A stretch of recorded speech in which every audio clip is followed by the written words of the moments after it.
Operation Sindoor நடந்தது என்ன, அடுத்தது என்ன? லெப்டினன்ட் கர்னல் தியாகராஜன், பேராசிரியர் ராமஸ்ரீனிவாசன் பங்கேற்கும் சாணக்யாவின் உரைவீச்சு. ஜூன் 29 ஞாயிறு மாலை 6 மணிக்கு கிகானி ஸ்கூல் ஆடிட்டோரியம், RS புரம், கோயம்புத்தூர். அனைவரும் வருக, அனுமதி இலவசம்.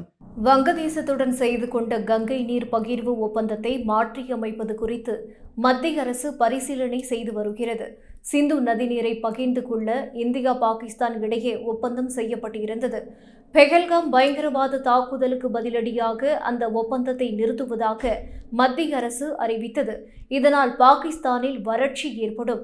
வங்கதேசத்தில் முகமது யூனுஸ் தலைமையிலான இடைக்கால அரசு இந்தியாவுக்கு எதிரான நடவடிக்கைகளில் ஈடுபட்டு வருகிறது. கொல்கத்தா துறைமுகத்தில் போக்குவரத்து வசதிக்காக 1975ஆம் ஆண்டு ஃபராக்கா என்ற இடத்தில் தடுப்பணை அமைத்து கங்கை நதிநீர் ஹூக்ளி ஆற்றுக்கு திருப்பிவிடப்பட்டது. இதன் விளைவாக வங்கதேசத்தில் வறட்சி ஏற்பட்டது. இதையடுத்து 1996ஆம் ஆண்டு இந்தியா வங்கதேசம் இடையே கங்கை நதிநீர் பகிர்வு ஒப்பந்தம் செய்யப்பட்டது.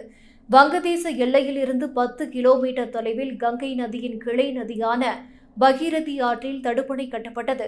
அதன் மூலம் மார்ச் 11ஆம் தேதி முதல் மே 11ஆம் தேதி வரை 35,000 கன அடி நீர் இரு நாடுகளுக்கும் மாறி மாறி ஒதுக்கீடு செய்யப்படுகிறது.